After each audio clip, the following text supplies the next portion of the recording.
So today, lads, we're going to talk a little bit about the fourth quarter, and we're going to be talking a little bit about how the Atlanta Dream, in my opinion, just had no answer for Caitlyn Clark and the Indiana Fever in that fourth quarter.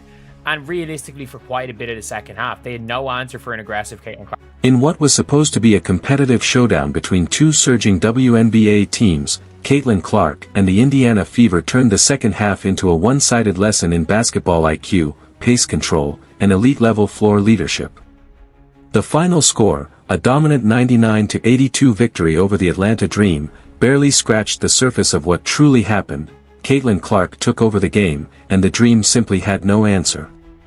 The first half today, there's no surprise that the Indiana Fever looked best tonight when the offense was ran through Caitlyn Clark.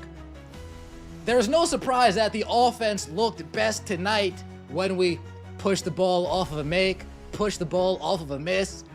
There's no surprise that the Indiana Fever looked best tonight when Caitlyn Clark was surrounded by players that don't have an ego, surrounded by players that said, I'm going to be MVP of the WNBA this year.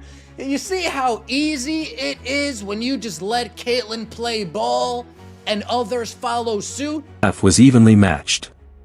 Atlanta executed a smart, physical defensive game plan that appeared to contain Clark's scoring output. While she tallied just 5 assists in the first half and struggled to find her shot, it seemed the Dream had succeeded in limiting her impact. But basketball is a game of adjustments, and in the second half, Indiana and Caitlyn Clark made all the right ones. With head coach Stephanie White finally giving Clark the keys to the offense, allowing her to push the tempo, make plays in transition, and control possessions. Even when she wasn't exactly getting when it wasn't her putting the ball in the basket or her showing up on the stat sheet, she was burning Jordan Canada. And people don't understand how good Jordan Canada is on defense. She was absolutely burning Jordan Canada. Canada could not stay in front of her. And that is a big thing. That is genuinely a big, big thing. That if you can't stay in front of her, it creates a space for everybody else. And there were some hockey assists, there was good ball movement, there was a lot of things.